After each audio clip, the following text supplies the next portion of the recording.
Persiapan pelaksanaan PIS/PK di Puskesmas. Bagaimana ya?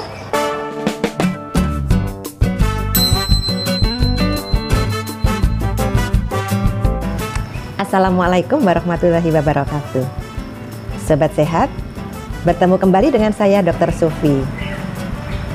Video saya yang ke-65 akan membahas tentang bab 2 persiapan pelaksanaan PIS/PK dari Juknis Penguatan Manajemen Puskesmas dengan pendekatan keluarga atau PIS/PK yang terdapat pada lampiran 2 Permenkes 39 tahun 2016. Video ke-65 ini merupakan video kedua dari Juknis Penguatan Manajemen Puskesmas dengan pendekatan keluarga yang khusus membahas bab 2 pelaksanaan persiapan PIS/PK. Agar tidak lupa, kita akan ulangi kembali sistematika isi Juknis tersebut. Pedoman teknis penguatan manajemen puskesmas dengan pendekatan keluarga terdiri dari beberapa bab, yaitu 8 bab, meliputi bab 1 pendahuluan, bab 2 persiapan, bab 3 mekanisme perencanaan tingkat puskesmas atau P1, bab 4 penguatan penggerak pelaksanaan atau P2, bab 5 pengawasan atau pengendalian penilaian atau P3, bab 6 pelatihan pendekatan keluarga, bab 7 langkah teknis manajerial, bab 8 formulir Prokesga, panduan pengisian Prokesga, dan aplikasi keluarga sehat. Selanjutnya kita akan langsung membahas bab 2 ya. Bab 2 persiapan pelaksanaan ini bisa dilihat pada halaman 61 sampai dengan 67 dari Permenkes nomor 39 tahun 2016.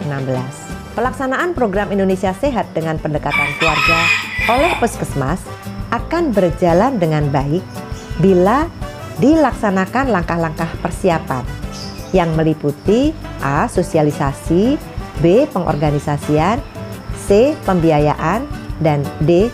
Persiapan pendataan. Kita lihat di halaman 61, gambar 2, penguatan manajemen puskesmas dengan pendekatan keluarga. Kita bahas satu persatu yuk langkah-langkah persiapan pelaksanaan PIS/PK. Yang pertama, sosialisasi. Sosialisasi penguatan puskesmas dengan pendekatan keluarga dilaksanakan pada 2 bagian, yaitu sosialisasi internal dan sosialisasi eksternal. Bagaimana sosialisasi internal? Sosialisasi internal dilakukan dengan pola pikir pendekatan keluarga bukan hanya tugas pekerjaan dari para pembina keluarga. Masalah kesehatan yang dijumpai di keluarga, bantuan teknis profesional yang diperlukan dalam pemecahannya merupakan tanggung jawab para petugas profesional di puskesmas, termasuk masalah-masalah kesehatan serupa yang ditemukan pada saat puskesmas menyelenggarakan pengorganisasian masyarakat. Kepala puskesmas sebagai penanggung jawab pelaksanaan pendekatan keluarga di puskesmas wajib mensosialisasikan program Indonesia Sehat dengan pendekatan keluarga kepada semua tenaga kesehatan di puskesmas, termasuk yang ada di jejaring seperti puskesmas pembantu atau pustu, puskesmas keliling atau pusling, bidan di desa, dan lain-lain. Sosialisasi pertama dapat memanfaatkan forum Lokmin bulan ke-1. Sedangkan sosialisasi selanjutnya dapat menggunakan rapat-rapat khusus yang bersifat teknis. Kepala puskesmas menjadi narasumber bagi petugas kesehatan di puskesmas secara formal dan informal melalui komunikasi pribadi. Kemudian yang berikutnya adalah sosialisasi eksternal. Petugas puskesmas perlu melakukan sosialisasi tentang pendekatan keluarga kepada camat, ketua RT, RW, lurah, kepala desa, dan ketua-ketua organisasi kemasyarakatan seperti PKK dan pemuka-pemuka masyarakat agar pelaksanaan pendekatan keluarga mendapatkan dukungan dari masyarakat. Jadi selain PKK, ada berbagai organisasi masyarakat yang cukup besar seperti Aisyah, Muslimat, Nasyatul Aisyah, dan Fatayat. Kemudian, apa yang dilakukan di sini? Di sosialisasi eksternal. Yang pertama adalah A. Sosialisasi di kantor kecamatan. Camat adalah pengambil keputusan pertama yang harus menjadi sasaran sosialisasi di luar puskesmas. Kepala puskesmas meminta waktu khusus untuk menghadap camat guna mensosialisasikan program Indonesia Sehat dengan pendekatan keluarga kepada camat. Sosialisasi kepada camat tidak berbentuk ceramah, tetapi lebih berupa dialog dan advokasi. Kepala puskesmas menyiapkan bahan dialog dan advokasi dengan baik, termasuk data dan alat peraga yang diperlukan. Disesuaikan dengan waktu yang diberikan oleh camat. Sosialisasi ini tidak perlu harus selesai dalam sekali temu muka, sehingga kepala puskesmas dapat merancang sosialisasi berkelanjutan kepada camat dengan berbagai media, termasuk media kekinian. Kepala puskesmas mengajukan permintaan untuk diadakannya sosialisasi kepada para pejabat di kantor kecamatan setelah dilakukan sosialisasi dan pemahaman program Indonesia Sehat dengan pendekatan keluarga kepada camat. Pertemuan tersebut dipimpin oleh camat dan sekaligus menjadi pembicara. Kepala puskesmas sebagai pendamping untuk menambah informasi yang disampaikan oleh camat. Kemudian yang B, sosialisasi untuk lintas sektor tingkat kecamatan. Peserta dari sosialisasi untuk lintas sektor tingkat kecamatan adalah para pejabat lintas sektor di tingkat kecamatan. Sosialisasi untuk pejabat-pejabat lintas sektor tingkat kecamatan ini bertujuan untuk mendapatkan pemahaman dan komitmen kerjasama lintas sektor dalam pelaksanaan pendekatan keluarga oleh puskesmas. Sebagaimana pada sosialisasi ke pejabat-pejabat kantor kecamatan, dalam sosialisasi diupayakan agar camatlah yang mengundang, dan camat tidak sekedar membuka pertemuan, tetapi berperan sebagai penyaji dan aktif mengawal sosialisasi sampai selesai. Hal ini penting dilakukan guna menciptakan pemahaman bahwa pendekatan keluarga bukan hanya urusan sektor kesehatan. Sosialisasi juga berguna untuk meningkatkan kredibilitas pendekatan keluarga oleh puskesmas sebagai bagian dari arus utama atau mainstream. Kemudian C, sosialisasi untuk unsur-unsur masyarakat.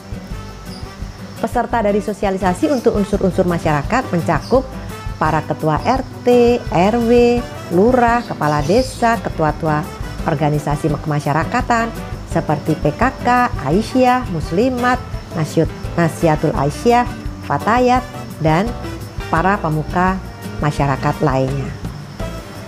Sebagaimana pada sosialisasi untuk lintas sektor, sosialisasi ini pun sebaiknya camat ikut berperan aktif dan penuh.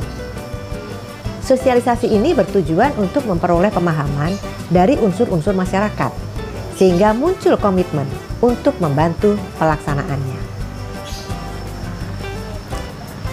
Sobat Sehat, selanjutnya kita akan membahas langkah B, pengaturan tugas integrasi.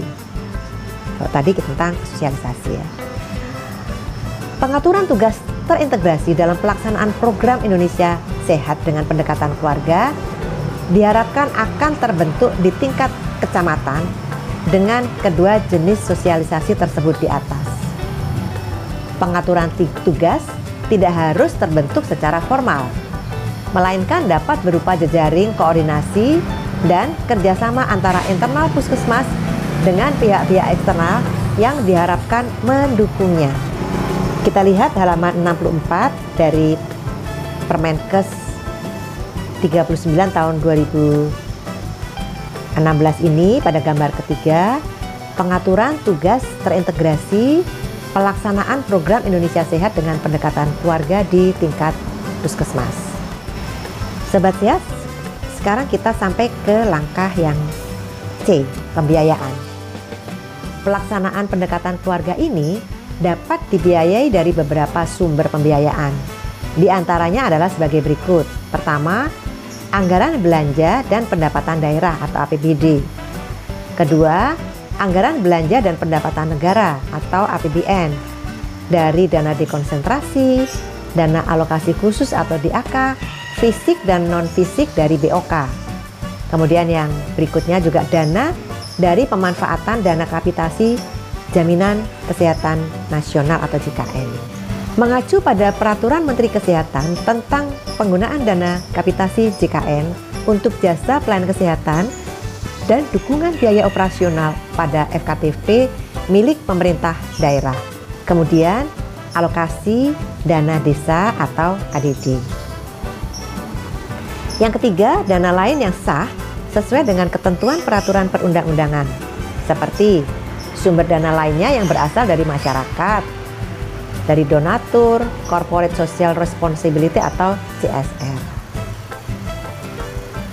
Berikutnya langkah yang D adalah persiapan pendataan.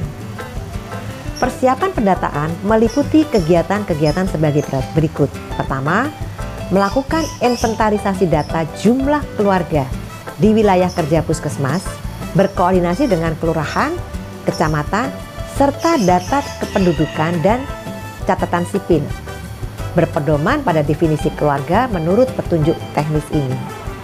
Kedua, menyiapkan instrumen pendataan. Instrumen yang perlu disiapkan dalam proses pengumpulan data kesehatan keluarga adalah formulir Prokesga yang dapat berbentuk tercetak, bisa dilihat pada bab 8, atau elektronik. Instrumen ini merupakan sarana untuk merekam dan menyimpan data-data sebagai berikut. Antara lain data anggota keluarga berupa umur, jenis kelamin, status perkawinan, status kehamilan, tingkat pendidikan, dan jenis pekerjaan. Kemudian data kesehatan keluarga terkait penyakit hipertensi, tuberkulosis, dan kesehatan jiwa. Lalu perilaku individu anggota keluarga terkait merokok, mengikuti program KB, pemantauan pertumbuhan dan perkembangan balita, memberikan ASI eksklusif, buang air besar atau BAB, lalu juga data lingkungan rumah, antara lain sarana air bersih dan jamban sehat. Instrumen yang berikutnya adalah paket informasi kesehatan keluarga atau PINKesga yang berupa flyer untuk diberikan kepada keluarga yang dikunjungi sebagai media komunikasi informasi dan edukasi atau KIE. Flyer yang dimaksud adalah flyer tentang keluarga berencana atau KB, pemeriksaan kehamilan, imunisasi, ASI eksklusif, penimbangan balita, tuberkulosis, hipertensi, kesehatan jiwa, bahaya merokok, sarana air bersih, jamban sehat, dan Jaminan Kesehatan Nasional atau JKN. Sobat Sehat bisa melihat pada halaman 66 gambar 4 tentang paket informasi kesehatan keluarga.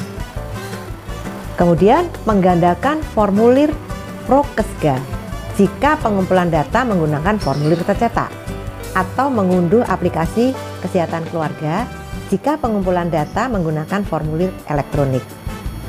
Di samping itu, perlu juga digandakan PINKesga bila jumlah yang ada belum mencukupi. Perekrutan petugas pendataan dilaksanakan oleh pihak puskesmas berdasarkan pada analisis kebutuhan tenaga pendataan dengan mempertimbangkan aspek ketersediaan tenaga di puskesmas, jumlah keluarga di wilayah kerja puskesmas, luas wilayah kerja, kondisi geografis wilayah kerja, dan pendanaan. Perekrutan petugas pendataan dapat dilaksanakan apabila hasil dari analisis kebutuhan tenaga menyatakan bahwa membutuhkan tenaga tambahan. Petugas pendataan yang direkrut adalah tenaga kesehatan maupun tenaga non-kesehatan. Ketiga, melakukan pembagian wilayah pembinaan. Pendataan harus dilakukan kepada seluruh keluarga di wilayah kerja puskesmas atau total coverage. Pendataan dilakukan secara utuh. Bila ada keterbatasan sumber daya, baik tenaga maupun biaya, maka pendataan dilakukan untuk seluruh keluarga dalam satu desa terlebih dahulu, baru dilanjutkan ke desa berikutnya. Keempat, menetapkan pembina keluarga. Setiap tenaga kesehatan puskesmas dapat diajukan sebagai pembina keluarga. Pembina keluarga bertanggung jawab mengumpulkan data kesehatan keluarga, melakukan analisis progres di wilayah kerja binaannya, melakukan koordinasi lintas program untuk intervensi permasalahan keluarga di wilayah binaannya, serta melakukan pemantauan kesehatan keluarga. Pembina keluarga harus memahami secara makro atau garis besar dan menyeluruh tentang kesehatan. Pelatihan pembekalan pembina keluarga perlu dilakukan oleh Dinas Kesehatan Kabupaten Kota. Puskesmas dapat menjalin kerjasama dengan institusi atau LSM yang sudah berpengalaman atau dianggap mampu melakukan survei, mengumpulkan data dan menyusunnya ke dalam bentuk database keluarga, misalnya lembaga pendidikan dan organisasi kemasyarakatan. Kerjasama dapat juga dilakukan dengan pegawai kelurahan dan desa, pengurus RT RW atau tim penggerak PKK setempat, atau dari organisasi Aisyah Muslimat setempat.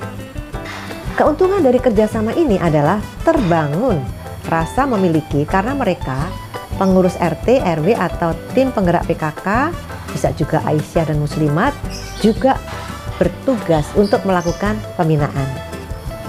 Hal yang perlu dipertimbangkan adalah bahwa puskesmas tetap harus melakukan bimbingan dan pemantauan selama pengumpulan data dan pembuatan database, karena tenaga pendata tersebut belum tentu paham akan istilah-istilah pada bidang kesehatan.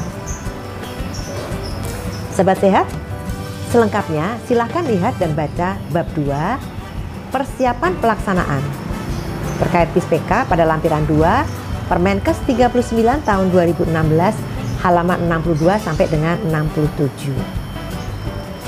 Setelah melihat video 65 ini, Sobat Sehat langsung bisa melihat video 66 yang membahas mekanisme perencanaan puskesmas atau P1 terkait PISPK. Sampai di sini dulu ya. Saya mengundang masukan dari Sobat Sehat. Silahkan sampaikan di kolom komentar. Semoga selalu sehat. Assalamualaikum warahmatullahi wabarakatuh.